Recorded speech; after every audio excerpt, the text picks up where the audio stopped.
Welcome to the Visionary Chronicles, a business strategy podcast where we provide insight to those looking for creative, executable strategies built around the latest disruptive ideas, innovative cultures, product creators, and marketing solutions. Today in the Visionary Chronicles, we're going to talk about two things, which are anchors to a great brand's long-term success, is culture and community. I say critical or anchors for a brand's success. And these are two areas that as we move forward in this next generation of where companies and brands are going, are ones that need to be nurtured, ones that need to evolve, and ones that a lot of people try to focus on, but unsuccessfully execute. And when you look at culture and your brand community, sometimes it seems not tangible, things you can't touch. It's not like a product. It's not like a marketing advertisement. So many times brands get confused on how this community is engaged with and how that works in the context of your culture.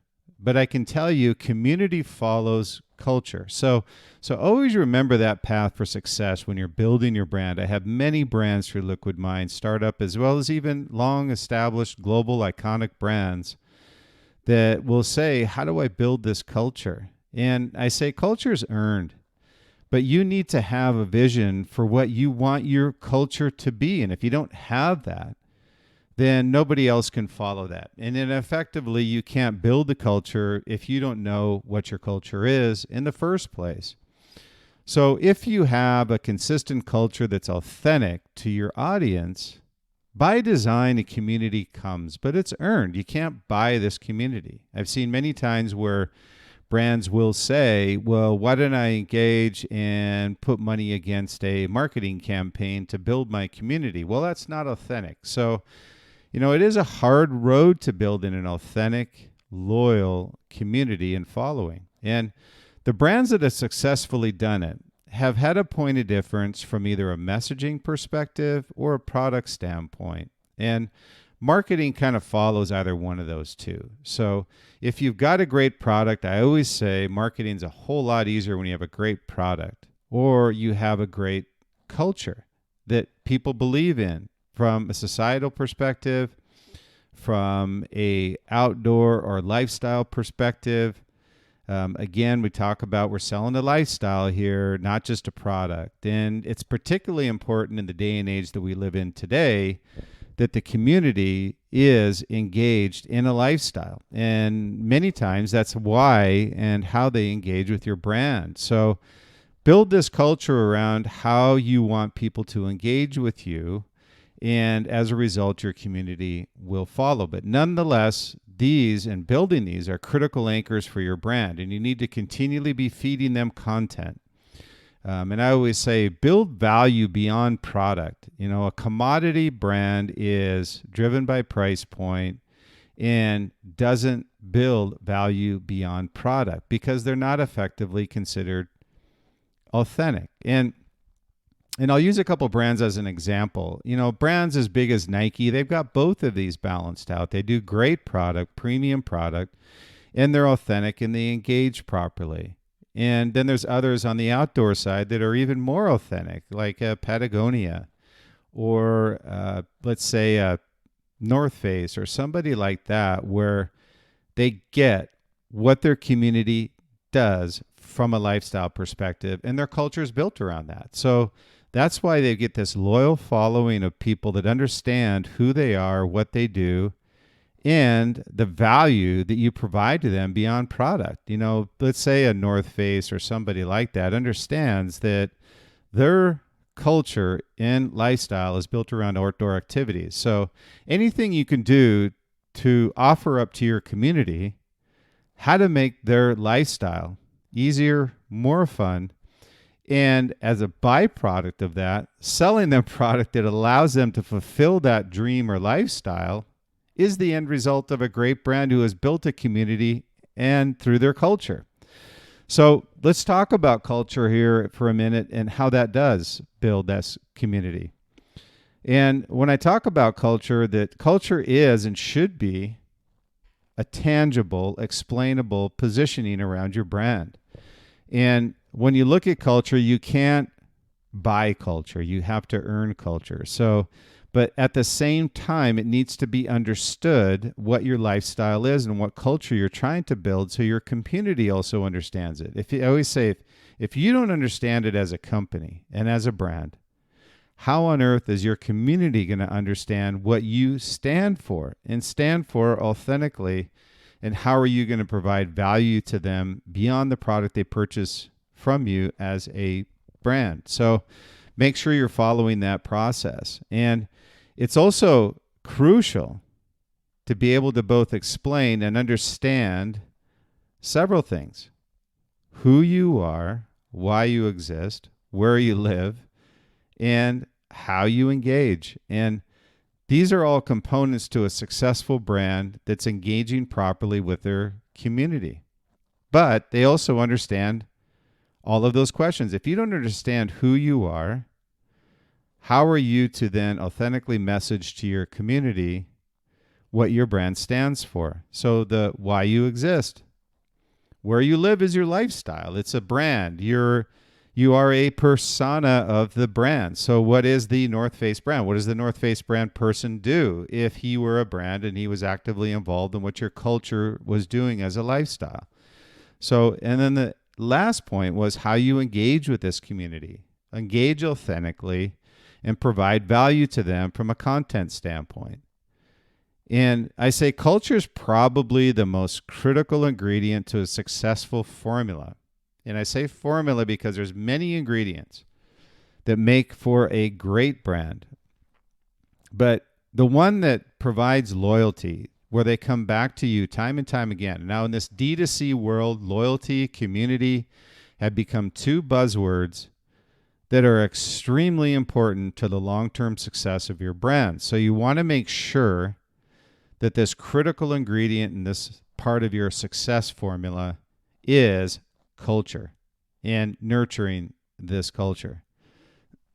If your community does not perceive your product as premium or authentic, they will not be loyal, nor will they pay a higher price point for that. So price point, positioning, all of this is driven beyond product. You have to, it's a given to have a great premium performance-driven product. But it's also a given that you need to make sure you always stay authentic and loyal to those that are a part of your community. So if you're going to command a higher price point, there has to be a tangible point of difference, but there also has to be value provided beyond your product. So these two anchors to company success are critical areas to be nurtured both authentically and consistently. So make sure you're doing both of those as well. So there's several key areas to unlocking these two anchors. And the first, I always say, is be authentic. In order to build a community and have them stay loyal to you, repeat customers in the life of D2C today, which is your lifeblood, you need to be authentic and stay authentic. So making sure authentic is if you are building a culture around a particular lifestyle, such as, let's say, backpacking, hiking, skiing, both snowboard and sticks, you need to make sure that that lifestyle and value you're providing to your customers is truly authentic. Now, coming from my marketing background, through Adidas or Oakley or TaylorMade and the brands I've been with and brands that I've engaged with around the world, is making sure that, hey, if you're going to position yourself as a golf company and you're not authentically, from a marketing standpoint, showing a golfer that has the proper swing, you're not authentic. Same thing with downhill skiing. Last thing you want is the improper equipment and also someone that doesn't know how to use the equipment. So make sure that you understand authentication from a branding and from a lifestyle standpoint. Those two better match on product, or else you're going to be called out from your community and loyalty will go away. So be authentic. The second thing is be consistent. Don't say one thing and then do another. Now, consistency can take two forms. One is that what you say is what you do. The second is that provide valuable content so it keeps your customers coming back again and again for the product they need to fulfill that dream of a lifestyle they've always wanted. So there's a couple areas to being consistent. The third is being proactive. And what I mean by this is that not sitting back and waiting for engagement to come to you. Proactively go after that engagement with your community. Also ensure that you're building and providing content in that lifestyle. And as a result, the culture takes care of itself. And I always say you can't be a brand if you're not yet a brand. This is earned. And being proactive and ensuring that the messaging is constantly ingrained in all the brand communications, visually and verbally and vertically, the triple V's. So this is one area where being proactive, making sure that you're not looking in the rearview mirror, but understanding that you have a plan on being proactive and how you're going to build your culture and also engage with your community. So being proactive in all of those areas and making sure that you stay consistent and that you're being proactive. The fourth is being committed. And committed to your foundational principles. And I go back to, what does that mean exactly? It is not losing sight of who you are for short-term gain. And what happens more often than not with some of these brands that lose their brand equity is making sure that you're committed to who you are and what you do and what you say. So stick to your foundational principles. Be committed from the top down so you don't have a disconnect with your community through a cultural disconnect. So be committed to what you're doing and how you positioned your brand and your foundational principles.